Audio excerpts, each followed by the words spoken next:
ಕರ್ತನ ಅತಿ ಪರಿಶುದ್ಧವಾದ ನಾಮಕ್ಕೆ ಮಹಿಮೆ ಉಂಟಾಗಲಿ. ಈ ಮೂಲಕ ನನ್ನ ಮಾತುಗಳನ್ನು ವೀಕ್ಷಿಸುತ್ತಿರುವಂಥ ನಿಮ್ಮೆಲ್ಲರಿಗೂ ಪ್ರಭುವಾದ ಯೇಸು ಕ್ರಿಸ್ತನ ನಾಮದಲ್ಲಿ ನನ್ನ ಪ್ರೀತಿಯ ವಂದನೆಗಳನ್ನು ತಿಳಿಸೋನಾಗಿದ್ದೇನೆ. ಈ ಮೂಲಕ ನಿಮ್ಮನ್ನು ಸಂಧಿಸುವುದರಲ್ಲಿ, ನಿಮ್ಮೊಂದಿಗೆ ವಾಕ್ಯನ ಹಂಚಿಕೊಳ್ಳುವುದರಲ್ಲಿ ನಾವು ತುಂಬ ಸಂತೋಷವುಳ್ಳವರಾಗಿದ್ದೇವೆ. ನೀವು ಕೂಡ ದೇವರ ವಾಕ್ಯನ ಕೇಳುವುದರಲ್ಲಿ ತುಂಬ ಸಂತೋಷವುಳ್ಳವರಾಗಿದ್ದಾರೆ ಎಂಬುದಾಗಿ ನಾನು ನೆನೆಸ್ತೇನೆ. ಪ್ರತಿದಿನ ಕಳಿಸುವಂಥ ವಾಕ್ಯಗಳನ್ನು ನೀವು ಆಸಕ್ತರಾಗಿ ಕೇಳಿ ಅದರ ಮೂಲಕ ವಾಕ್ಯದಿಂದ ಬಲವನ್ನು ಹೊಂದಿಕೊಳ್ಳುವ ಹಾಗೆ ದೇವರು ನಿಮಗೆ ಕೃಪೆಯನ್ನು ಕೊಡ್ತಾ ಇದ್ದಾರೆ. ವಾಕ್ಯ ಜೀವವುಳ್ಳದ್ದು. ಯಾರ ಜೀವಿತದಲ್ಲಿ ವಾಕ್ಯವನ್ನು ಸ್ವೀಕರಿಸ್ತಾರೋ ಅವರೊಳಗಡೆ ಜೀವವನ್ನು ಉಂಟು ಮಾಡುವಂಥದ್ದಾಗಿದೆ. ಮುಂದಿರುವ ಸಮಯ ದೇವರ ವಾಕ್ಯ ನಮ್ಮೊಂದಿಗೆ ಮಾತಾಡ್ಲಿಕ್ಕಾಗಿ ಕಣ್ಣುಗಳನ್ನು ಮುಚ್ಚೋಣ, ಪ್ರಾರ್ಥನೆ ಮಾಡೋಣ. ಪ್ರೀತಿ ಸ್ವರೂಪನ ತಂದೆ, ಒಳ್ಳೆ ಸಮಯಕ್ಕಾಗಿ ಸ್ತೋತ್ರ.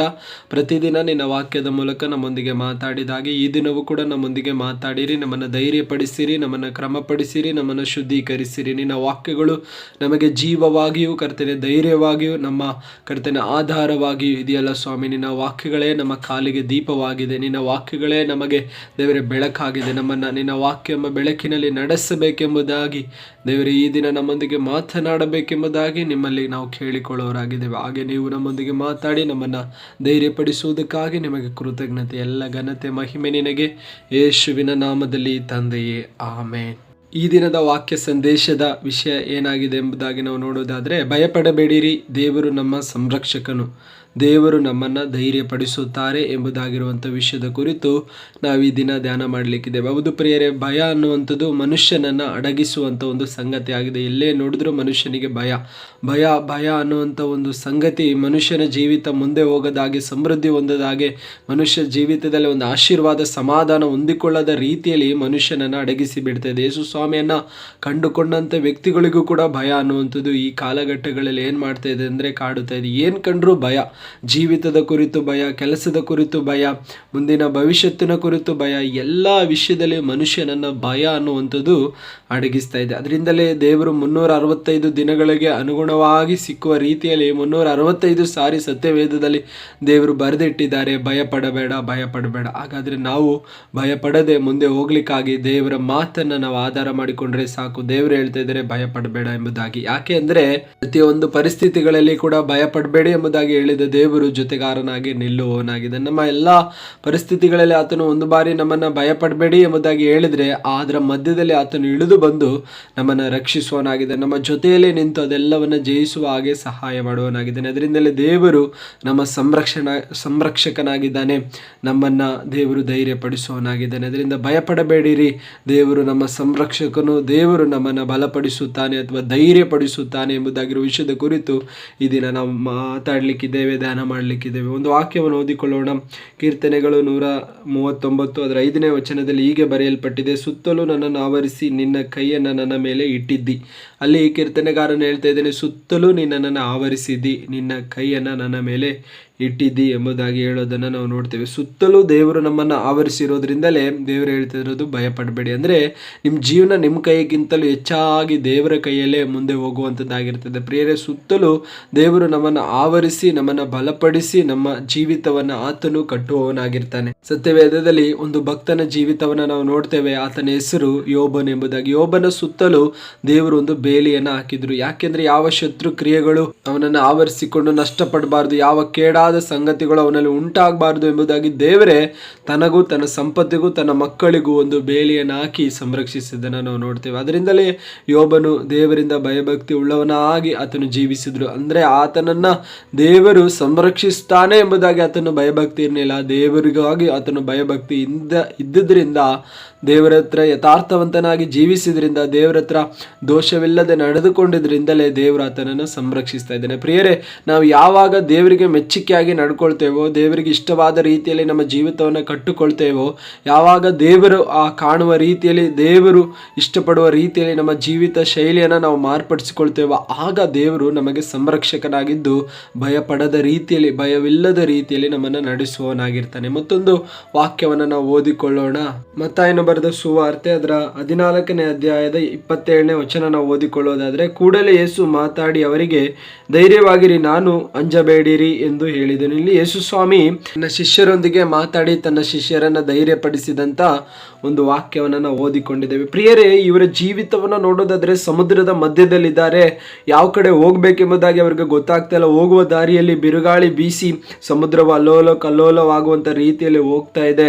ಅವರಿಗೆ ಹೋಗ್ಲಿಕ್ಕೆ ಯಾವ ರೀತಿಯಾದ ದಾರಿಯೂ ಇಲ್ಲ. ಹೋಗ್ಲಿಕ್ಕೆ ಮುಂದೆ ದಾರಿ ಕಾಣದವರಾಗಿ ಮುಂದೆ ಹೋಗ್ಲಿಕ್ಕೆ ಆಗದ ರೀತಿಯಲ್ಲಿ ಬಿರುಗಾಳಿ ಸಮುದ್ರದ ಅಲ್ಲೋಲ ಕಲ್ಲೋಲ ಅವರನ್ನ ತಡೆದಿರುವಾಗ ಮಧ್ಯ ಜಾವದಲ್ಲಿ ಅಥವಾ ಮಧ್ಯ ರಾತ್ರಿಯಲ್ಲಿ ದೇವರು ಏನ್ ಮಾಡ್ತಾ ಇದ್ದಾರೆ, ಪ್ರಭುವಾದ ಯೇಸು ಕ್ರಿಸ್ತನು ಸಮುದ್ರದ ಮೇಲೆ ನಡೆದು ಅವರ ಬಳಿಗೆ ಬರ್ತಾ ಇದ್ದಾರೆ. ಬರುವಂತ ಆತನನ್ನ ನೋಡಿ ಅವರು ಹೇಳ್ತಾ ಇದ್ದಾರೆ, ಇವನು ನಮ್ಮನ್ನ ಒಂದು ವೇಳೆ ಭಯಪಡಿಸುವಂತ ರೀತಿಯಲ್ಲಿ ಅವರು ಅದನ್ನ ಸ್ವೀಕರಿಸಿದ್ರು. ಯೇಸು ಸ್ವಾಮಿ ಅವರನ್ನ ಸಂರಕ್ಷಿಸ್ಲಿಕ್ಕೆ ಬಂದರೂ ಕೂಡ ಅವರು ಅದನ್ನ ನೋಡಿ ಭಯಪಡ್ತಾ ಇದ್ದಾರೆ. ಆದರೆ ಭಯಪಟ್ಟಂತ ಅವರೊಂದಿಗೆ ಯೇಸು ಸ್ವಾಮಿ ಹೇಳ್ತಾ ಇದ್ದಾರೆ, ನೀವು ಭಯಪಡಬೇಡಿ ನಾನು ಎಂಬುದಾಗಿ. ಅಂದ್ರೆ ನಮ್ಮ ಜೀವಿತದಲ್ಲಿ ಯೇಸು ಸ್ವಾಮಿ ನಮ್ಮನ್ನ ಅನೇಕ ಬಾರಿ ಸಂರಕ್ಷಿಸಲಿಕ್ಕೆ ಬರ್ತಾರೆ. ಆದರೆ ಕೆಲವೊಂದು ವೇಳೆ ನಮ್ಮನ್ನ ಸಂರಕ್ಷಿಸಲಿಕ್ಕೆ ಬಂದ ಯೇಸು ಸ್ವಾಮಿಯ ಬಗ್ಗೆ ನಮಗೆ ಹೆಚ್ಚು ತಿಳುವಳಿಕೆ ಇರಲ್ಲ ರೀ. ಅದರಿಂದಲೇ ಆತನನ್ನ ಅರ್ಥ ಮಾಡಿಕೊಳ್ಳಿಕ್ಕಾಗಲ್ಲ. ಇಲ್ಲಿ ಸಮುದ್ರದ ಮೇಲೆ ತಮ್ಮನ್ನ ರಕ್ಷಿಸ್ಲಿಕ್ಕಾಗಿ ಯೇಸು ಸ್ವಾಮಿ ನಡೆದು ಬರ್ತಿದ್ರು. ಅವರನ್ನ ಶಿಷ್ಯರು ಕಂಡುಹಿಡಿಯಲಿಕ್ಕೆ ಆಗಿಲ್ಲ. ಅವರು ಹೇಳ್ತಾ ಇದ್ರೆ ಯಾವುದೋ ಭೂತ ಬರ್ತಾ ಇದೆ ಎಂಬುದಾಗಿ. ಹಾಗಾದ್ರೆ ನಮ್ಮ ಜೀವಿತದಲ್ಲಿ ನಮ್ಮ ಎಲ್ಲಾ ಪರಿಸ್ಥಿತಿಗಳೆಲ್ಲ ಆತನು ನಮ್ಮೊಂದಿಗೆ ಇಳಿದು ಬಂದು ನಮ್ಮನ್ನ ಕಷ್ಟದಿಂದ ವೇದನೆಯಿಂದ ಬಿಡಿಸ್ಲಿಕ್ಕಾಗಿ ಬರುವಾಗ ನಾವು ಕೂಡ ನೆನೆಸ್ಕೊಳ್ತೀವಿ, ಅಯ್ಯೋ ಇವಾಗ ನಮ್ಮೊಂದಿಗೆ ಬಿಡಿಸ್ಲಿಕ್ಕೆ ಬಂದವ್ರು ಯಾರಿರ್ಬೋದು, ಏನ್ ಮಾಡ್ಬಿಡ್ತಾರೋ ಎಂಬುದಾಗಿ. ಇಲ್ಲ ರೀ, ಯೇಸು ಸ್ವಾಮಿ ಒಂದು ಬಾರಿ ನಮ್ಮನ್ನ ಬಿಡಿಸ್ಲಿಕ್ಕೆ ಬಂದ್ರೆ ಅವತ್ತನ್ನು ಬಿಡಿಸಿ ನಮ್ಮನ್ನು ನಡೆಸೋದು. ಸಮುದ್ರದ ಮೇಲೆ ನಡೆದು ಬಂದಾಗ ಉಳಿದ ಎಲ್ಲಾ ಶಿಷ್ಯರು ಭಯ ಪಡ್ತಾ ಇದ್ದಾರೆ. ಆದ್ರೆ ಯೇಸು ಸ್ವಾಮಿಯನ್ನ ಕಂಡಂತ ಪೇತ್ರ ಹೇಳ್ತಾ ಇದ್ದಾರೆ, ನಾನು ಯೇಸಪ್ಪ ನಿಜವಾಗ್ಲೂ ನೀನೇ ಆಗಿರೋದಾದ್ರೆ ನಾನು ಕೂಡ ಸಮುದ್ರದ ಮೇಲೆ ನಡೆದು ಬರ್ಲಿಕ್ಕೆ ನೀನು ಅಪ್ಪಣೆ ಕೊಡು ಎಂಬುದಾಗಿ ಹೇಳಿ ಸಮುದ್ರದ ಮೇಲೆ ಪೇತ್ರನು ನಡೆದು ಹೋಗ್ತಾನೆ. ಸಂಶಯಪಟ್ಟು ಮುಳುಗಿ ಹೋಗುವ ಅನುಭವದಲ್ಲಿ ಬಂದರೂ ಕೂಡ ಯೇಸು ಸ್ವಾಮಿ ಅವರನ್ನ ಕೈ ಬಿಡದೆ ಮೇಲೆತ್ತಿ ನಿಲ್ಲಿಸ್ತಾನೆ. ಹಾಗೆ ಪ್ರಿಯರೇ, ನಮ್ಮ ಜೀವಿತದಲ್ಲಿ ಕೂಡ ಭಯ ಅನ್ನುವಂಥದ್ದು, ಸಂಶಯ ಅನ್ನುವಂಥದ್ದು ಜೀವಿತದಲ್ಲಿ ಅಡಗಿಸಿ ಬಿಡ್ತದೆ, ಮುಳುಗುವ ಪರಿಸ್ಥಿತಿಗೆ ನಮ್ಮನ್ನು ಕರೆದುಕೊಂಡು ಹೋಗ್ತದೆ. ಆದರೆ ದೇವರು ನಮ್ಮನ್ನು ಎಂದಿಗೂ ಬಿಡೋದಿಲ್ಲ. ನಮ್ಮ ಪ್ರಭುವಾದ ಯೇಸು ಕ್ರಿಸ್ತನು ಮುಳುಗಿ ಹೋಗ್ಲಿಕ್ಕೆ ಪೇತ್ರನನ್ನ ಬಿಟ್ಟಿಲ್ಲ. ತನ್ನ ಕೈ ಚಾಚಿ ಏನ್ ಮಾಡ್ತಿದ್ದಾನೆ, ಅದೇ ಕ್ಷಣದಲ್ಲಿ ಆತನನ್ನ ಹಿಡಿದು ಮೇಲೆತ್ತದನ್ನ ನಾವು ನೋಡ್ತೇವೆ. ಪ್ರಿಯರೇ, ನಮ್ಮ ಜೀವಿತದಲ್ಲಿ ಏನೆಲ್ಲ ಭಯದ ಅವಸ್ಥೆಗಳು ನಮಗೆ ಉಂಟಾಗ್ಬೋದು, ಆ ಸಂದರ್ಭದಲ್ಲಿ ದೇವರು ನಮ್ಮನ್ನು ಒಬ್ಬಂಟಿಕರಾಗಿ ಬಿಡಲ್ಲ, ನಮ್ಮ ಜೊತೆ ಬಂದು ನಮಗೆ ಸಹಾಯ ಮಾಡೋನಾಗಿದ್ದೇನೆ. ಇಲ್ಲಿ ಮಧ್ಯ ಸಮುದ್ರದಲ್ಲಿದ್ದಾರೆ, ಯಾವ ಕಡೆ ಹೋಗ್ಬೇಕು ಅನ್ನೋದು ಗೊತ್ತಿಲ್ಲ, ತುಂಬಾ ಭಯ ಹಿಡಿದವರಾಗಿದ್ದಾರೆ. ಜೀವನ ನಷ್ಟಪಟ್ಟು ಹೋಯ್ತು, ಇನ್ನು ಮುಂದೆ ನಾವು ತಲುಪಲ್ಲ, ಸಮುದ್ರದಲ್ಲೇ ನಮ್ಮ ಜೀವನ ನಾಶವಾಗ್ತದೆ, ಅಂತ್ಯಗೊಳ್ತದೆ ಎಂಬುದಾಗಿರುವಂತ ಚಿಂತೆಯಲ್ಲಿದ್ದಾರೆ. ಏನ್ ಮಾಡ್ಬೇಕು ಅಂತ ಗೊತ್ತಿಲ್ಲ, ಕಳವಳ, ಅವರನ್ನ ಭಯ ಅನ್ನುವಂಥದ್ದು ತುಂಬಾ ಅಡಗಿಸಿ ಬಿಟ್ಟಿದೆ. ಆ ಸಂದರ್ಭದಲ್ಲಿ ಯೇಸು ಸ್ವಾಮಿ ಅವರೊಂದಿಗೆ ಹೇಗೆ ಮಾತಾಡ್ತಾ ಇದ್ದಾರೆ ಅಂದ್ರೆ, ಕೂಡಲೇ ಯೇಸು ಮಾತಾಡಿ ಅವರಿಗೆ ಧೈರ್ಯವಾಗಿರಿ. ಹಾಗಾದ್ರೆ ಈ ಲೋಕದಲ್ಲಿ ನಮ್ಮನ್ನ ಧೈರ್ಯ ಪಡಿಸ್ಲಿಕ್ಕೆ ಒಬ್ರು ಇದ್ದಾರೆ ಅಂದ್ರೆ ಅದು ಯೇಸು ಸ್ವಾಮಿ ಮಾತ್ರ. ನಾವು ಭಯಪಟ್ಟಾಗ, ನಿರಾಶೆಗೊಂಡಾಗ, ನಮ್ಮ ಜೀವಿತವೇ ಮುಗಿತು ಎಂಬುದಾಗಿ ಚಿಂತಿಸಿದಾಗ, ನಮ್ಮ ಜೊತೆ ಸಹಾಯಕ್ಕೆ ಯಾರು ಇಲ್ಲದೆ ಇರುವಾಗ, ನಮ್ಮನ್ನ ಸಂರಕ್ಷಿಸುವಂತ ಎಲ್ಲ ಕಾರ್ಯಗಳು ನಷ್ಟಪಟ್ಟು ಹೋದಾಗ, ನಮಗೆ ಸಂರಕ್ಷಣೆನೇ ಇಲ್ಲ ಎಂಬುದಾಗಿ ನಾವು ನೆನೆಸಿದಾಗ ನಮ್ಮೊಂದಿಗೆ ಮಾತಾಡುವಂತ ಒಂದು ಸ್ವರವಿದೆ, ನಮ್ಮನ್ನ ಧೈರ್ಯಪಡಿಸುವಂತ ಒಂದು ಸ್ವರವಿದೆ. ಅದೇ ಪ್ರಭುವಾದ ಯೇಸು ಕ್ರಿಸ್ತನ ಸ್ವರವಾಗಿದೆ. ಪ್ರಿಯರೇ, ಅದರಿಂದ ನೀವು ಧೈರ್ಯವಾಗಿರಿ, ಭಯಪಡಬೇಡಿರಿ. ದೇವರು ನಿಮ್ಮ ಸಂರಕ್ಷಣೆ ಎಲ್ಲಿ ಕೂಡ ನಿಮ್ಮನ್ನ ಬಿಟ್ಟು ಬಿಡಲ್ಲ. ಇಲ್ಲಿ ಮಧ್ಯ ಸಮುದ್ರದಲ್ಲಿದ್ದಂತ ತನ್ನ ಶಿಷ್ಯರನ್ನ ಬಿಟ್ಟು ಬಿಟ್ಟಿಲ್ಲ, ಅಲ್ಲಿ ಕೂಡ ಬಂದು ಯೇಸು ಸ್ವಾಮಿ ಅವರನ್ನ ಸಂರಕ್ಷಿಸ್ತಾ ಇದ್ದಾನೆ. ನಂತರ ಅವರನ್ನ ಧೈರ್ಯ ಪಡಿಸ್ತಾ ಇದ್ದಾನೆ. ನಾನು ಇದ್ದೇನೆ ಎಂಬುದಾಗಿರುವಂತ ಧೈರ್ಯವನ್ನ ಕೊಡ್ತಾ ಇದ್ದೇನೆ. ನಮ್ಮ ಜೀವಿತದಲ್ಲಿ ಕೂಡ ಒಬ್ಬಂಟಿತನದಲ್ಲಿ ಬಿಡಲ್ಪಟ್ಟಾಗ, ಯಾರು ಸಹಾಯಕ್ಕೆ ಬಾರದೇ ಇರುವಾಗ, ಅಷ್ಟು ಮಾತ್ರವಲ್ಲ, ನಮ್ಮ ಪ್ರಯಾಣದಲ್ಲಿ ಅನೇಕ ತಡೆಗಳು ಉಂಟಾದಾಗ, ಪ್ರಯಾಣ ಮುಂದೆ ಹೋಗ್ಲಿಕ್ಕೆ ಆಗದ ರೀತಿಯಲ್ಲಿ ಅನೇಕ ಸಮಸ್ಯೆಗಳು ಬಂದು ನಮ್ಮನ್ನ ತಡೆದಾಗ, ಇಲ್ಲಿ ಅವರ ಪ್ರಯಾಣ ಮುಂದೆ ಹೋಗದಾಗೆ ಅಲೆಗಳು ಬಂದು ಅವರನ್ನ ತಡಿತಾ ಇದೆ. ಅಲೆಗಳು ಹೆಚ್ಚಾದದ್ರಿಂದ ಅವ್ರ ಪ್ರಯಾಣ ಮುಂದೆ ಹೋಗ್ಲಿಕ್ಕೆ ಆಗ್ತಾ ಇಲ್ಲ. ತೆರೆಗಳು ಅವರ ಹೋಗುವಂತ ದೋಣಿಯನ್ನ ತಡೆದ್ರಿಂದ, ತೆರೆಗಳು ಎದ್ದು ಅಲೆಗಳಾಗಿ ಬಂದದ್ರಿಂದ ಅವ್ರು ಏನಾಗ್ತಾರೆ, ಮುಂದೆ ಓಡ್ಲಿಕ್ಕೆ ಆಗ್ತಾ ಇಲ್ಲ. ಅವರು ಅಲ್ಲಲ್ಲೇ ತತ್ತರಿಸ್ತಾ ಇದ್ದಾರೆ. ಅಲ್ಲಲ್ಲೇ ಅವರ ಜೀವಿತ ಏನಾಗ್ತಾ ಇದೆ, ಮುಂದೆ ಹೋಗ್ತೀವಾ ಹೋಗಲ್ವಾ ಎಂಬುದಾಗಿರುವಂತ ಪ್ರಶ್ನೆಗೆ ಹೋಗ್ತಾ ಇದೆ. ಆದ್ರೂ ಕೂಡ ಹೃದಯದಲ್ಲಿ ಸ್ತೋತ್ರ, ಹಾಲೆಲ್ಲೂಯ, ಒಂದು ಸಂತೋಷ ಇದೆ. ಏನು ಗೊತ್ತಾ, ನಮ್ಮನ್ನ ಎಂದಿಗೂ ನಮ್ಮ ದೇವರು ಕೈ ಬಿಡಲ್ಲ, ಬಂದೇ ಬರ್ತಾರೆ ಎಂಬುದಾಗಿರುವಂತ ನಿರೀಕ್ಷೆ ಇದ್ದಂತ ತನ್ನ ಶಿಷ್ಯರನ್ನ ಹುಡುಕಿಕೊಂಡು ಯೇಸು ಸ್ವಾಮಿ ಸಮುದ್ರದ ಮೇಲೆ ನಡೆದು ಬಂದದ್ದನ್ನು ನಾವು ನೋಡ್ತೇವೆ. ಹಾಗಾದ್ರೆ ಪ್ರಿಯರೇ, ನಾವು ಎಲ್ಲಿ ನಷ್ಟಪಡಲಿಕ್ಕೆ ಎಂದಿಗೂ ಆತನು ಬಿಡೋದಿಲ್ಲ. ನಾವೆಲ್ಲಿ ನಷ್ಟಪಡಲಿಕ್ಕಿರುವಂಥ ಸ್ಥಳಗಳಿದೆಯೋ ಅಲ್ಲಿ ಯೇಸು ಸ್ವಾಮಿಯೇ ಹುಡುಕಿ ಬಂದು ನಮ್ಮನ್ನು ಸಂರಕ್ಷಿಸ್ತಾನೆ. ಭಯಪಡಬೇಡಿ, ದೇವರು ನಿಜವಾಗ್ಲೂ ನಿಮ್ಮನ್ನು ಸಂರಕ್ಷಿಸುವಂತಾರೆ ದೇವರೇ ಆಗಿದ್ದಾನೆ. ಇನ್ನೊಂದು ವಾಕ್ಯವನ್ನು ನಾವು ಓದಿಕೊಳ್ಳೋಣ. ಪ್ರಕಟಣೆಯ ಗ್ರಂಥ 1ನೇ ಅಧ್ಯಾಯದ ಅದರ 17ನೇ ವಚನ ಹೀಗೆ ಬರೆಯಲ್ಪಟ್ಟಿದೆ, ನಾನು ಆತನನ್ನು ಕಂಡಾಗ ಸತ್ತವನಾಗಿ ಆತನ ಪಾದಗಳ ಮುಂದೆ ಬಿದ್ದೆನು. ಆತನು ನನ್ನ ಬಲಗೈಯನ್ನ ನನ್ನ ಮೇಲೆ ಇಟ್ಟು, ಹೆದರಬೇಡಿರಿ, ನಾನು ಮೊದಲನೆಯವನು ಕಡೆಯವನು ಸದಾ ಜೀವಿಸುವವನು ಆಗಿದ್ದೇನೆ. ಇಲ್ಲಿ ನೋಡ್ರಿ, ಯೇಸು ಸ್ವಾಮಿ ಅಪೊಸ್ತಲನಾದ ಯೋಹಾನನೊಂದಿಗೆ ಮಾತಾಡಿದ ಮಾತನ್ನ ನಾವು ಈಗಾಗಲೇ ಓದಿಕೊಂಡಿದ್ದೇವೆ. ಪದ್ಮೋಸ್ ದ್ವೀಪದಲ್ಲಿ ಆತನು ಗಡಿಪಾರು ಮಾಡಲ್ಪಟ್ಟಾಗ, ಆ ಪದ್ಮೋಸ್ ದ್ವೀಪ ದ್ವೀಪದಲ್ಲಿ ಏಕಾಂಗಿಯಾಗಿ ಉಳಿದಿದ್ದಾನೆ. ಯಾರು ಜೊತೆಯಲ್ಲಿಲ್ಲ. ಅವನು ಸಂರಕ್ಷಿಸಲಿಕ್ಕೆ ಆಗದ ರೀತಿಯಲ್ಲಿ ಅವನನ್ನು ರೋಮ್ ಸರ್ಕಾರ ಏನು ಮಾಡಿದೆ, ಪದ್ಮೋಸ್ ದ್ವೀಪಕ್ಕೆ ಯೇಸು ಸ್ವಾಮಿಯ ಸಾಕ್ಷಿಯಾಗಿ ಗಡೀಪಾರು ಮಾಡಲ್ಪಟ್ಟಿದೆ. ಆ ಗಡೀಪಾರಲ್ಲಿ ಅಥವಾ ಪದ್ಮೋಸ್ ದ್ವೀಪದಲ್ಲಿ ಪರಿಸ್ಥಿತಿಗಳು ನೋಡೋದಾದರೆ, ತನಗಿಂತ ಮುಂಚೆ ಕೈದಿಗಳಾಗಿ ಬಂದಂಥ ಎಲ್ಲರೂ ಕೂಡ ಅಲ್ಲಿರುವಂಥ ವಿಷ ಜಂತುಗಳು ಅಥವಾ ವಿಷ ಸರ್ಪಗಳು, ಅಲ್ಲಿರುವಂಥ ಮೃಗಗಳಿಗೆ ಆಹಾರವಾಗಿ ಅವರ ಮೂಳೆಗಳು ಸಿಕ್ಕದ ಹಾಗೆ ಅನೇಕರ ಮೂಳೆಗಳು ಅಲ್ಲಿ ಬಿದ್ದಿರುವ ರೀತಿಯಲ್ಲಿ ಅನೇಕರು ಅಲ್ಲಿ ಇಲ್ಲದ ಹಾಗೆ ಹೋಗಿದ್ದಾರೆ. ಅನೇಕರು ಮರಣ ಹೊಂದಿದ್ದಾರೆ. ಅನೇಕರ ಮೂಳೆಗಳು ಅಲ್ಲಿ ಕೊಳೆತು ಬಿದ್ದಿದೆ, ಯಾರ ಸಹಾಯ ಸಂರಕ್ಷಣೆ ಇಲ್ಲದೆ. ಇಂಥ ಒಂದು ಪರಿಸ್ಥಿತಿಯಲ್ಲಿ ಯೋಹಾನನು ಇರುವಾಗ, ಅಪೊಸ್ತಲನಾದ ಯೋಹಾನನು ಪದ್ಮೋಸ್ ದ್ವೀಪದಲ್ಲಿ ಇರುವಾಗ ತುಂಬ ಭಯ. ಕಾರಣ ಅಲ್ಲಿ ತುಂಬ ಕತ್ತಲೆ ಹರಿದಂಥ ವಾತಾವರಣ, ಕತ್ತಲೆ ತುಂಬಿದಂಥ ಒಂದು ಸ್ಥಳ. ಯಾರು ಸಹಾಯಕ್ಕೆ ಕೂಗಿಕೊಂಡ್ರು ಅಥವಾ ಕರೆದರೂ ಹೆಚ್ಚು ಶಬ್ದ ಮಾಡಿದ್ರು ಕೂಡ ಬರಲಿಕ್ಕೆ ಆಗದಿರುವಂಥ ಒಂದು ಸ್ಥಳ. ಯಾಕೆಂದರೆ ಅದು ಸಮುದ್ರದ ಮಧ್ಯದಲ್ಲಿ ಇರ್ತದೆ. ಜನ ಅಲ್ಲಿ ಬಂದು ಸಹಾಯ ಮಾಡಲಿಕ್ಕೆ ಆಗೋದಿಲ್ಲ. ಒಂದು ವೇಳೆ ತಂದು ಬಿಟ್ಟು ಹೋದರೆ ನೆಕ್ಸ್ಟ್ ಅವನು ಉಳಿದು ಬರ್ತಾನೆ ಅನ್ನೋ ಚರಿತ್ರೆನೇ ಇಲ್ಲ. ಅಲ್ಲಿಯ ತನಕ ಯಾರು ಕೂಡ ಉಳಿದು ಬಂದಿಲ್ಲ, ಅಲ್ಲಿ ಬದುಕು ಇಲ್ಲ. ಅವರು ಕ್ಷಣ ಮಾತ್ರದಲ್ಲಿ ಮೃಗಗಳ ಪಾಲಾಗಿ ವಿಷ ಜಂತುಗಳ ಪಾಲಾಗಿರೋರೇ ಇರ್ತಾರೆ. ಅಂಥ ಜಾಗದಲ್ಲಿ ಕೂಡ ಯೇಸು ಸ್ವಾಮಿಯ ಆತನನ್ನು ಸಂರಕ್ಷಿಸಲಿಕ್ಕಾಗಿ ಪರಲೋಕವೇ ತೆರೆದು ಆತನ ಸಹಾಯಕ್ಕಾಗಿ ಇಳಿದು ಬಂದನ್ನು ನೋಡ್ತೇವೆ. ಇಳಿದು ಬಂದದ್ದು ಮಾತ್ರವಲ್ಲ, ನಾವಲ್ಲಿ ವಾಕ್ಯ ಓದಿಕೊಂಡ ಹಾಗೆ ತನ್ನ ಬಲಗೈಯನ್ನು ನನ್ನ ಮೇಲೆ ಇಟ್ಟು ಹೆದರಬೇಡ ಎಂಬುದಾಗಿ ಹೇಳ್ತಾ ಇದ್ದಾನೆ. ನೋಡಿ, ಅಲ್ಲಿ ಹೇಳುವಂಥ ಮಾತು ಭಯಪಡಬೇಡ ಎಂಬುದಾಗಿ. ಅಲ್ಲಿ ಅಪೊಸ್ತಲರನ್ನು ಧೈರ್ಯಪಡಿಸಿದ ದೇವರು ಇಲ್ಲಿ ಭಯಪಡಬೇಡ ಎಂಬುದಾಗಿ ಸಿಂಗಲ್ ಆಗಿ ಇದ್ದಂಥ ಒಬ್ಬಂಟಿತನದಲ್ಲಿ ಇದ್ದಂಥ ಅಪೊಸ್ತಲನಾದ ಯೋಹಾನನನ್ನು ದೇವರು ಏನು ಮಾಡ್ತಾ ಇದ್ದಾರೆ, ಧೈರ್ಯಪಡಿಸ್ತಾ ಇದ್ದಾರೆ. ನಾನು ಮುಂಚೆನೇ ವಾಕ್ಯ ಓದಿಸ್ತೆ, 139ನೇ ಕೀರ್ತನೆ ಅದರಲ್ಲಿ 5ನೇ ವಚನ, ಸುತ್ತಲೂ ನನ್ನನ್ನು ಆವರಿಸಿದ್ದಿ, ನಿನ್ನ ಕೈಯನ್ನು ನನ್ನ ಮೇಲೆ ಇಟ್ಟಿದ್ದಿ ಎಂಬುದಾಗಿ. ಸುತ್ತಲೂ ನಮ್ಮನ್ನು ಆವರಿಸಿರುವ ದೇವರು ನಮ್ಮನ್ನು ಸಂರಕ್ಷಿಸ್ತಾರೆ. ಯಾವ ಪರಿಸ್ಥಿತಿಯಲ್ಲೂ ಕೂಡ ಆತನು ನಮ್ಮನ್ನು ಕೈ ಬಿಡಲ್ಲ. ಮಾತ್ರ ಅಲ್ಲ, ತನ್ನ ಕೈಯನ್ನು ನಮ್ಮ ಮೇಲೆ ಇಟ್ಟು ನಮ್ಮನ್ನೆಲ್ಲ ಸಮಯ ಧೈರ್ಯನೂ ಪಡಿಸ್ತಾರೆ. ದೇವರು ಸಂರಕ್ಷಿಸೋದು ಮಾತ್ರ ಅಲ್ಲ, ನಮ್ಮನ್ನು ಧೈರ್ಯ ಪಡಿಸುವಂಥ ದೇವರಾಗಿದ್ದಾರೆ. ಅನೇಕರು ಸಂರಕ್ಷಣೆಗೆ ಬರ್ತಾರೆ, ಆದರೆ ಧೈರ್ಯ ಪಡಿಸ್ಲಿಕ್ಕೆ ಮುಂದೆ ಬರಲ್ಲ. ಹಾಗಾದರೆ ನಮ್ಮ ದೇವರು ಸಂರಕ್ಷಿಸುವವರು, ಧೈರ್ಯ ಪಡಿಸುವವರಾಗಿದ್ದಾರೆ. ಇಲ್ಲಿ ನೋಡ್ತೇವೆ, ಅಪೊಸ್ತಲರನ್ನು ಆ ಸಮುದ್ರದ ಮಧ್ಯದಲ್ಲಿ ಸಂರಕ್ಷಿಸಿದ್ರು. ಅದೇ ಅಪೊಸ್ತಲನು ಒಬ್ಬಂಟಿತನದಲ್ಲಿ ಉಳಿದಂಥ ಪದ್ಮೋಸ್ ದ್ವೀಪದಲ್ಲಿ ಇದ್ದಂಥ ಅಪೊಸ್ತಲನಾದ ಯೋಹಾನನನ್ನು ತನ್ನ ಬಲಗೈ ತನ್ನ ಮೇಲೆ ಇಟ್ಟು ದೇವರು ಧೈರ್ಯ ಪಡಿಸ್ತಾ ಇದ್ದಾರೆ. ಹಾಗಾದರೆ ಪ್ರಿಯರೇ, ನಿಮ್ಮನ್ನು ಸಂರಕ್ಷಿಸುವವನು, ನಿಮ್ಮನ್ನು ಧೈರ್ಯ ಪಡಿಸುವವನಾಗಿರುವ ಯೇಸು ಸ್ವಾಮಿ ನಿಮ್ಮೊಂದಿಗೆ ಇದ್ದಾನೆ, ನಿಮ್ಮ ಪಕ್ಕದಲ್ಲೇ ಇದ್ದಾನೆ, ನಿಮ್ಮ ಜೊತೆಯಲ್ಲೇ ಇದ್ದಾನೆ. ಅದರಿಂದ ನೀವು ಭಯಪಡಬೇಡ್ರಿ. ದೇವರು ನಿಮ್ಮನ್ನು ಸಂರಕ್ಷಿಸುತ್ತಾನೆ. ನಮ್ಮನ್ನು ಆತನು ಧೈರ್ಯ ಪಡಿಸುವವನಾಗಿದ್ದಾನೆ. ದೇವರು ಧೈರ್ಯಪಡಿಸಿ ನಿಮ್ಮನ್ನು ಸಂರಕ್ಷಿಸೋದ್ರಿಂದ ಯಾವ ವಿಷಯದಲ್ಲಿಯೂ ಕೂಡ ನೀವು ಭಯಪಡದೆ ಮುಂದೆ ಹೋಗಿ. ಏನೆಲ್ಲ ಪರಿಸ್ಥಿತಿಗಳು ನಿಮಗೆ ಬರ್ಬೋದು, ಜೀವನದಲ್ಲಿ ಮುಂದೆ ಪ್ರಯಾಣ ಹೋಗದ ಹಾಗೆ, ಜೀವಿತವನ್ನು ಮುಂದೆ ನಡೆಸಿಕೊಂಡು ಹೋಗ್ಲಿಕ್ಕೆ ಆಗದ ರೀತಿಯಲ್ಲಿ ಅಲೆಗಳೋ ಪಾದಿಯಲ್ಲಿ ಕಷ್ಟಗಳು, ಕಣ್ಣೀರು, ವೇದನೆ, ದುಃಖ ನಿಮ್ಮನ್ನು ಆವರಿಸಿಕೊಂಡಿರ್ಬೋದು. ಮುಂದೆ ಹೋಗೋಕ್ಕಾಗಲ್ಲ ಎಂಬುದಾಗಿರುವಂಥ ರೀತಿಯಲ್ಲಿ ಅದು ನಿಮ್ಮನ್ನು ತಡೆದುಕೊಂಡಿರ್ಬೋದು. ಆದರೆ ಯೇಸು ಸ್ವಾಮಿ ನಿಮ್ಮ ಬಳಿಗೆ ಬರುವಾಗ ಎಲ್ಲ ಅಲೆಗಳು ಶಾಂತವಾಗುತ್ತದೆ.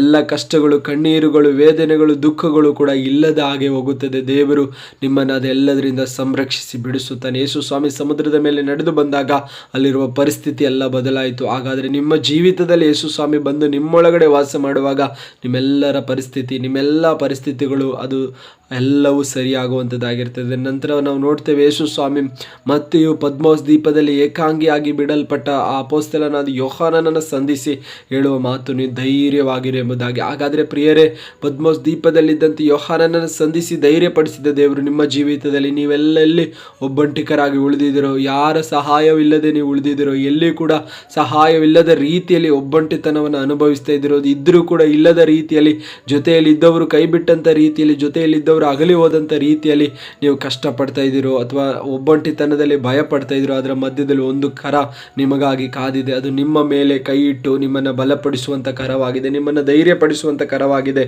ಅದೇ ಪ್ರಭುವಾದ ಯೇಸು ಸ್ವಾಮಿಯ ಕರ.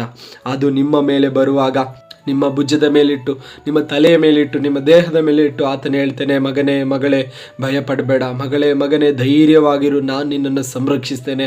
ಪದ್ಮೋಸ್ ದ್ವೀಪದಲ್ಲಿ ಇದುವರೆಗಳ ಕಾಲ ಬಂದ ಎಲ್ಲರೂ ಕೂಡ ನಾಶವಾಗಿರ್ಬೋದು, ಆದರೆ ನಾನು ನಿನ್ನನ್ನು ನಾಶವಾಗಲಿಕ್ಕೆ ಬಿಡಲ್ಲ. ನಿನ್ನ ಹಾಗೆ ಕಷ್ಟ ಅನುಭವಿಸಿದ ಎಷ್ಟೋ ಜನ ನಷ್ಟಪಟ್ಟು ಹೋಗಿರ್ಬೋದು. ನಿನ್ನ ಹಾಗೆ ಕಷ್ಟ ಬಂದಂಥ ಅನೇಕರು ಇಲ್ಲಿ ಭೂಮಿಯಲ್ಲಿ ಉಳಿಯದೆ ಹೋಗಿರ್ಬೋದು. ಸಣ್ಣ ಸಾಲ ಬಂದಾಗ ಎಷ್ಟೋ ಜನ ಸೂಸೈಡ್ ಮಾಡ್ಕೊಳ್ತಾರೆ. ಸಣ್ಣ ಸಮಸ್ಯೆ ಬಂದಾಗ ಜೀವಿತನೇ ಬೇಡ ಎಂಬುದಾಗಿ ನಷ್ಟಪಟ್ಕೊಳ್ತಾರೆ. ಹಾಗೆ ನಿನ್ನ ಜೀವಿತದಲ್ಲಿ ಬಂದಂಥ ಕಷ್ಟದ ನಿಮಿತ್ತ ಅನೇಕರು ಬೇರೆಯವರ ಜೀವಿತದಲ್ಲಿ ಅದೇ ಕಷ್ಟದಲ್ಲಿ ನಷ್ಟಪಟ್ಟು ಹೋಗಿರ್ಬೋದು. ಆದರೆ ನಿನ್ನನ್ನು ಆತನು ಎಂದಿಗೂ ನಷ್ಟಪಡಿಸೋದಿಲ್ಲ. ಆತನು ಧೈರ್ಯಪಡಿಸೋನಾಗಿದ್ದಾನೆ. ನಿನ್ನ ಮೇಲೆ ಕೈ ಇಟ್ಟು ಆತನು ಧೈರ್ಯಪಡಿಸುವಾಗ ನಿನ್ನ ಜೀವಿತ ಧನ್ಯವಾಗಿ ಮಾರ್ಪಡ್ತದೆ. ಇದರಿಂದ ಪ್ರಿಯ ಮಗಳೇ, ಪ್ರಿಯ ಮಗನೇ, ನೀನು ಭಯ ಪಡಬೇಡ. ಒಬ್ಬಂಟಿಕನಾಗಿದ್ದೇನೆ ಎಂಬುದಾಗಿ ಭಯ ಪಡಬೇಡ. ಯಾರು ನನಗೆ ಸಹಾಯ ಇಲ್ಲವಲ್ಲ ಎಂಬುದಾಗಿ ನೀನು ಭಯ ಪಡಬೇಡ. ನಿನ್ನ ಜೀವಿತದಲ್ಲಿ ಏನೆಲ್ಲ ಇಷ್ಟು ಕಷ್ಟಗಳು ನನಗೆ ಮಾತ್ರ ಬರ್ತಾ ಇದೆಯಲ್ಲ, ನನ್ನ ಜೀವಿತವೇ ಮುಂದೆ ಹೋಗೋಕ್ಕಾಗ್ತಾ ಇಲ್ವಲ್ಲ ಎಂಬುದಾಗಿ ನೀನು ಭಯ ಪಡಬೇಡ. ದೇವರು ನಿನ್ನ ಸಂಗಡಿಗನಾಗಿದ್ದಾನೆ. ಆತನು ನಿನ್ನನ್ನು ಬಲಪಡಿಸು. ದೇವರು ಧೈರ್ಯ ಪಡಿಸುವುದು ಮಾತ್ರವಲ್ಲ ರೀ ಪ್ರಿಯರೇ, ದೇವರು ನಮ್ಮನ್ನು ಸಂರಕ್ಷಿಸುವವರು ಕೂಡ ಆಗಿದ್ದಾರೆ. ಅಪೊಸ್ತಲನಾದ ಯೋಹಾನನನ್ನು ಧೈರ್ಯಪಡಿಸುವುದು ಮಾತ್ರ ಅಲ್ಲ, ಅಪೊಸ್ತಲರು ಕೈ ಬಿಡಲ್ಪಟ್ಟ ಅವಸ್ಥೆಯಲ್ಲಿ ಸಮುದ್ರದ ಮಧ್ಯದಲ್ಲಿರುವಾಗಲೂ ಕೂಡ ದೇವರವರನ್ನು ಸಂರಕ್ಷಿಸಿದ್ದಾರೆ. ಹಾಗಾದರೆ ದೇವರು ನಮ್ಮನ್ನು ಸಂರಕ್ಷಿಸ್ತಾರೆ ಮಾತ್ರ ಅಲ್ಲ, ಧೈರ್ಯವನ್ನು ಪಡಿಸುವವರಾಗಿದ್ದಾರೆ. ಹಾಗಾದರೆ ಧೈರ್ಯ ಪಡಿಸುವಂಥವರು, ಸಂರಕ್ಷಿಸುವವರಾಗಿರುವ ದೇವರನ್ನು ನಾವು ಪರಿಪೂರ್ಣವಾಗಿ ಆದುಕೊಳ್ಳೋಣ. ಆತನ ಮೇಲೆ ಭರವಸೆ ಇಡೋಣ. ನಾವು ಭಯ ಪಡೋದು ಬೇಡ. ನಮ್ಮ ದೇವರು ನಮ್ಮನ್ನು ಸಂರಕ್ಷಿಸ್ತಾನೆ, ಮತ್ತೆ ನಮ್ಮನ್ನು ದೇವರು ಧೈರ್ಯ ಪಡಿಸೋನಾಗಿದ್ದಾನೆ. ಅದರಿಂದ ಯಾವೆಲ್ಲ ವಿಷಯಗಳಲ್ಲಿ ಈ ದಿನ ನೀವು ಭಯ ಪಡ್ತಾ ಇದ್ದೀರೋ, ಯಾವೆಲ್ಲ ವಿಷಯಗಳಲ್ಲಿ ಸಿಕ್ಕಿಕೊಂಡು ನನ್ನ ಜೀವಿತ ಇಲ್ಲಿಗೆ ಮುಗಿದೋಯ್ತು ಎಂಬುದಾಗಿ ನೆನೆಸ್ತಾ ಇದ್ದೀರೋ, ಯಾವೆಲ್ಲ ವಿಷಯಗಳಲ್ಲಿ ನಾನು ಮುಂದೆ ಹೋಗ್ಲಿಕ್ಕೆ ಆಗಲ್ಲ ಎಂಬುದಾಗಿರುವಂಥ ಚಿಂತೆಯಲ್ಲಿ ನೀವಿದ್ದೀರೋ, ಈ ದಿನ ದೇವರ ಮೇಲೆ ಆತುಕೊಳ್ಳಿ. ದೇವರನ್ನು ಭರವಸೆ ಇಡಿರಿ, ದೇವರನ್ನು ನಂಬಿರಿ, ದೇವರನ್ನೇ ಆತುಕೊಂಡು ದೇವರನ್ನು ಆಶ್ರಯಿಸಿಕೊಳ್ಳಿರಿ. ದೇವರ ಅದೆಲ್ಲ ವಿಷಯಗಳಿಂದ ನಿಮ್ಮನ್ನು ಬಿಡಿಸಿ ಮುನ್ನಡೆಸೋನಾಗಿದ್ದೇನೆ. ಅಪೊಸ್ತಲರನ್ನು ಸಮುದ್ರ ಮಧ್ಯದಲ್ಲಿಂದ ದೇವರು ಬಿಡಿಸಿ ಅವರನ್ನು ಕರೆತಂದಂಥ ದೇವರು, ಆತನ ಸಮ್ಮುಖಕ್ಕೆ ಸ್ತೋತ್ರ ಬಂದಂಥ ನಿಮ್ಮನ್ನು ಕೂಡ ಆತನ ಎಂದಿಗೂ ಮಧ್ಯದಲ್ಲಿ ಕೈ ಬಿಡಲರಿ. ಆತನು ಹುಡುಕಿ ಬರ್ತಾನೆ. ಅಪೊಸ್ತಲರನ್ನು ಹುಡುಕಿ ಬಂದು ಆ ಸಮುದ್ರದ ಮಧ್ಯದಲ್ಲಿ ದೇವರು ಅವರನ್ನು ಸಂರಕ್ಷಿಸಿರೋದಾದರೆ, ಸಮುದ್ರದ ಮೇಲೆ ಅವರಿಗಾಗಿ ನಡೆದು ಬಂದಿರೋದಾದರೆ, ನಿಮಗಾಗಿ ನಿಮ್ಮ ಜೀವಿತ ಎಲ್ಲೆಲ್ಲಿ ಸಿಕ್ಕಿಕೊಂಡಿದೆಯೋ, ಎಲ್ಲೆಲ್ಲಿ ನೀವು ಬಳಲಿ ಹೋಗಿದ್ದೀರೋ, ಎಲ್ಲೆಲ್ಲಿ ನಿಮ್ಮ ಜೀವಿತ ನಷ್ಟಪಟ್ಟು ಹೋಗಿದೆಯೋ, ಎಲ್ಲೆಲ್ಲಿ ನಿಮಗೆ ನಷ್ಟಗಳು ಸಂಭವಿಸಿದೆಯೋ, ಅಲ್ಲೇ ನಿಮ್ಮನ್ನು ದೇವರು ಮತ್ತೆ ಪುನಃ ಉಜ್ಜೀವನ ಪಡಿಸುವವನಾಗಿದ್ದಾನೆ. ನಿಮ್ಮನ್ನು ಹುಡುಕಿ ಬಂದು ನಿಮ್ಮೆಲ್ಲ ಅಡೆತಡೆಗಳಿಂದ ನಿಮ್ಮನ್ನು ಹೊರತಂದು ಸಮೃದ್ಧಿಯಾಗಿ ದೇವರು ನಿಮ್ಮನ್ನು ನಡೆಸುವವನಾಗಿದ್ದಾನೆ. ನೀವು ಭಯಪಡಬೇಡಿರಿ. ದೇವರು ನಿಮ್ಮ ಸಂರಕ್ಷಕನು. ದೇವರು ನಿಮ್ಮನ್ನು ಧೈರ್ಯಪಡಿಸುವವನಾಗಿದ್ದಾನೆ. ನಂತರ ಅಪೊಸ್ತಲನಾದ ಯೋಹಾನನನ್ನು ಒಬ್ಬಂಟಿತನದಲ್ಲಿದ್ದಂಥವನ ಹುಡುಕಿ ಹೋಗಿ ದೇವರು ಆತನ ಮೇಲೆ ಕೈ ಇಟ್ಟು ಅವರನ್ನು ಬಲಪಡಿಸಿರೋದಾದರೆ, ಧೈರ್ಯಪಡಿಸಿರೋದಾದರೆ, ನಾನೇ ನಿನಗಾಗಿ ಇದ್ದೇನೆ, ಸದಾ ಜೀವಿಸುವವನು ಎಂಬುದಾಗಿ ಹೇಳಿರೋದಾದರೆ, ಮೊದಲನೆಯವನು ಕಡೆಯವನು ಸದಾ ಜೀವಿಸುವವನು ಎಂಬುದಾಗಿ ಹೇಳಿರೋದಾದರೆ, ಪ್ರಿಯರೇ, ನಿಮ್ಮ ಜೀವಿತದಲ್ಲಿ ಕೂಡ ನೀವು ಸಿಲುಕಿಕೊಂಡಿರುವ ಪರಿಸ್ಥಿತಿಯೇ ನಿಮಗೆ ಕೊನೆಯಲ್ಲ. ನೀವು ಸಿಲುಕಿಕೊಂಡು ಒಬ್ಬಂಟಿತನದಲ್ಲಿರುವಾಗ ನಿಮ್ಮ ಜೀವಿತ ಅಲ್ಲಿಗೆ ಮುಗಿದು ಹೋಗಲ್ಲ. ನಿಮ್ಮನ್ನು ಸಂರಕ್ಷಿಸಿ ನಿಮ್ಮನ್ನು ಧೈರ್ಯಪಡಿಸಲಿಕ್ಕಾಗಿ ನಿಮ್ಮ ಬಳಿಗೆ ಒಬ್ಬರು ಬರ್ತಾರೆ. ಅದೇ ಪ್ರಭುವಾದ ಯೇಸು ಸ್ವಾಮಿ. ಈಗಲೇ ಇರುವ ಸ್ಥಳಗಳಲ್ಲೇ ಪರಲೋಕದ ಕಡೆ ಕೈ ಚಾಚಿ ದೇವರನ್ನು ಕರಿತೀರಾ? ದೇವರೇ, ಈ ಎಲ್ಲ ಪರಿಸ್ಥಿತಿಗಳಿಂದ ನೀನು ನನ್ನನ್ನು ಬಿಡಿಸು ಸ್ವಾಮಿ, ನೀನೇ ನನ್ನನ್ನು ಧೈರ್ಯಪಡಿಸು ಎಂಬುದಾಗಿ ನೀವು ಕೇಳಿಕೊಳ್ಳೋದಾದರೆ, ಇರುವ ಸ್ಥಳಗಳಲ್ಲಿ ಆತನು ನಿಮ್ಮನ್ನು ಹುಡುಕಿ ಬಂದು ಧೈರ್ಯಪಡಿಸ್ತಾನೆ. ಎಲ್ಲಾದರೂ ನೀವು ಸಿಲುಕಿಕೊಂಡಿರೋದಾದರೆ, ಎಲ್ಲಾದರೂ ಒಬ್ಬಂಟಿತನವನ್ನು ಅನುಭವಿಸ್ತಾ ಇರೋದಾದರೆ, ಆ ಸ್ಥಳಕ್ಕೆ ಬಂದು ದೇವರ ಹತ್ರ ನೀವು ಕೇಳೋದಾದರೆ, ದೇವರೇ, ಈ ಸ್ಥಳದಲ್ಲಿ ನಾನು ಸಿಲುಕಿಕೊಂಡಿದ್ದೇನೆ, ಒಬ್ಬಂಟಿಕನಾಗಿ ಕೈ ಬಿಡಲ್ಪಟ್ಟಿದ್ದೇನೆ, ಇದ್ದವರೆಲ್ಲ ನನ್ನನ್ನು ಅಗಲಿ ಹೋಗಿದ್ದಾರೆ. ದೇವರೇ, ಈ ಒಂದು ಪರಿಸ್ಥಿತಿಯಲ್ಲಿ ನಾನು ಭಯದ ವಾತಾವರಣದಲ್ಲಿ ಇದ್ದೇನೆ, ಯಾರು ನನಗೆ ಸಹಾಯ ಮಾಡಲಿಕ್ಕಿಲ್ಲ ಎಂಬುದಾಗಿ ನೀವು ನೆನೆಸ್ತಾ ಇರೋದಾದರೆ, ಈಗಲೇ ನೀವು ಕರೆದು ದೇವರ ಹತ್ರ ಮೊಣಕಾಲೂರಿ ಪ್ರಾರ್ಥಿಸೋದಾದರೆ, ದೇವರು ನಿಮಗಾಗಿ ಪರಲೋಕದಿಂದ ತನ್ನ ಸಹಾಯದ ಹಸ್ತವನ್ನು ಆತನು ನಿಮಗಾಗಿ ಕಳಿಸೋನಾಗಿದ್ದಾನೆ. ನಿಮ್ಮ ಮೇಲೆ ಹಸ್ತವನ್ನಿಟ್ಟು ಧೈರ್ಯಪಡಿಸೋನಾಗಿದ್ದಾನೆ. ಕಣ್ಣುಗಳನ್ನು ಮುಚ್ಚೋಣ, ನಾವು ಪ್ರಾರ್ಥನೆ ಮಾಡೋಣ. ಪ್ರೀತಿ ಸ್ವರೂಪನ ತಂದೆ, ಒಳ್ಳೆ ಸಮಯಕ್ಕಾಗಿ ಸ್ತೋತ್ರ. ಕೇಳಲ್ಪಟ್ಟ ವಾಕ್ಯಗಳು ನಿಮ್ಮ ಮಕ್ಕಳ ಹೃದಯದಲ್ಲಿ ಆಳವಾಗಿ ಕಾರ್ಯ ಮಾಡಲಿ ಸ್ವಾಮಿ. ಕೇಳಿದ ವಾಕ್ಯಗಳನ್ನು ಮರೆತು ಬಿಡದೆ ದೇವರೇ, ನಮ್ಮನ್ನು ದೇವರು ಧೈರ್ಯಪಡಿಸೋನು, ಸಂರಕ್ಷಿಸೋನು ಎಂಬುದಾಗಿ ತಿಳಿದು ಮುಂದೆ ಹೋಗಲಿಕ್ಕೆ ಕೃಪೆ ಕೊಡೊಂದು.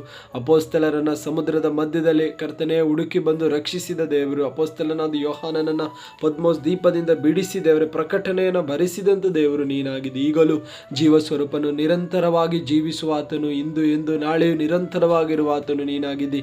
ನೀನೇ ನಡೆಸಬೇಕೆಂಬುದಾಗಿ ನಾವು ಪ್ರಾರ್ಥಿಸ್ತೇವೆ ಸ್ವಾಮಿ. ನಿನ್ನ ಮಕ್ಕಳು ಎಲ್ಲೆಲ್ಲಿ ಸಿಲುಕಿಕೊಂಡಿದ್ದಾರೋ, ಎಲ್ಲೆಲ್ಲಿ ಒಬ್ಬಂಟಿತನವನ್ನು ಅನುಭವಿಸ್ತಿದ್ದಾರೋ, ಎಲ್ಲೆಲ್ಲಿ ಕಷ್ಟದಲ್ಲಿ, ಕಣ್ಣೀರಿನಲ್ಲಿ, ವೇದನೆಯಲ್ಲಿ, ದುಃಖದಲ್ಲಿ ಹೋಗುತ್ತಿದ್ದಾರೋ, ಅಲ್ಲೆಲ್ಲ ನಿನ್ನ ಸಂರಕ್ಷಣೆ ಅವರಿಗೆ ಉಂಟಾಗಲಿ, ನಿನ್ನ ಸಹಾಯದ ಹಸ್ತ ಅವರಿಗೆ ದೊರಕಲಿ ಎಂಬುದಾಗಿ ಪ್ರಾರ್ಥಿಸ್ತೇನೆ ಸ್ವಾಮಿ. ಹಾಗೆ ದೇವರು ಎಲ್ಲರನ್ನ ನೀನು ಆಶೀರ್ವದಿಸು. ಕೇಳಲ್ಪಟ್ಟ ವಾಕ್ಯಗಳು ಅವರ ಹೃದಯದಲ್ಲಿ ಬಲವಾಗಿ ಕಾರ್ಯ ಮಾಡಲಿ. ನೀನೇ ನಡೆಸೆಂಬುದಾಗಿ ಪ್ರಾರ್ಥಿಸ್ತೇವೆ. ಎಲ್ಲ ಘನತೆ ಮಹಿಮೆ ನಿನಗೆ ಯೇಸುವಿನ ನಾಮದಲ್ಲಿ ತಂದೆಯೇ, ಆಮೇನ್. ದೇವರ ವಾಕ್ಯದ ಮೂಲಕ ನಿಮ್ಮನ್ನು ಆಶೀರ್ವದಿಸಲಿ.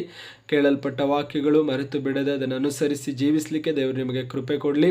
ನಂತರ ನಾವು ನಿಮಗೋಸ್ಕರ ಪ್ರಾರ್ಥನೆ ಮಾಡುವವರಾಗಿರ್ತೇವೆ. ಕೆಳಗೆ ಕೊಟ್ಟಿರುವ ನಂಬರ್ಗೆ ನೀವು ಸಂಪರ್ಕ ಮಾಡೋದಾದರೆ ನಾವು ನಿಮಗೋಸ್ಕರ ಪ್ರಾರ್ಥನೆ ಮಾಡ್ತೇವೆ. ನಂತರ ಪ್ರತಿದಿನ ನಮ್ಮ ಆನ್ಲೈನ್ ಮೀಟಿಂಗ್ಗಳಿಗೆ ನೀವು ಜಾಯ್ನ್ ಆಗಬೇಕಂದ್ರೆ ಅದೇ ನಂಬರಿನಲ್ಲಿ ವಾಟ್ಸಪ್ ಇದೆ. ನೀವು ಲಿಂಕನ್ನು ಕೇಳಿಕೊಳ್ಳೋದಾದರೆ ನಾವು ಲಿಂಕನ್ನು ಕಳಿಸಿಕೊಡ್ತೇವೆ. ಅದರ ಮೂಲಕ ಪ್ರತಿದಿನ ನಡೆಯುವಂಥ ನಮ್ಮ ಆನ್ಲೈನ್ ಪ್ರೇಯರ್ಗಳಿಗೆ ಸಂಜೆ 7:30 8:45 ಗಂಟೆ ಒಂದು ಗೂಗಲ್ ಮೀಟಲ್ಲಿ ಒಂದು ಪ್ರೇಯರ್ ನಡೀತದೆ. ಅದಕ್ಕೆ ಜಾಯ್ನ್ ಆಗಲಿಕ್ಕೆ ನಿಮಗೆ ಸಾಧ್ಯವಾಗುವಂಥದ್ದಾಗಿರ್ತದೆ. ಮತ್ತು ಈ ಸಂದೇಶ ನಿಮಗೆ ಇಷ್ಟ ಆಗಿರೋದಾದರೆ ಅನೇಕರಿಗೆ ಇದನ್ನು ಕಳಿಸಿಕೊಡಿ. ಅವರು ಕೂಡ ದೇವರಲ್ಲಿ ಧೈರ್ಯವನ್ನು, ಬಲವನ್ನು, ದೇವರ ಸಂರಕ್ಷಣೆಯನ್ನು ಹೊಂದಿಕೊಳ್ಳಿ. ನಿಮಗೆ ಪರಿಚಯ ಇರುವಂಥ ಪ್ರತಿಯೊಬ್ಬರಿಗೂ ಈ ಸಂದೇಶವನ್ನು ನೀವು ಕಳಿಸಿಕೊಡೋದಾದರೆ ಅವರು ಕೂಡ ದೇವರಲ್ಲಿ ಧೈರ್ಯವಂತರಾಗಿ ದೇವರ ಜೊತೆಯಲ್ಲಿ ನಡೆಯುವವರಾಗಿ ಮಾರ್ಪಡುವಂಥವರಾಗಿರ್ತಾರೆ. God bless you. ದೇವರು ನಿಮ್ಮನ್ನು ಆಶೀರ್ವದಿಸಲಿ. Praise the Lord. ಆಮೇನ್.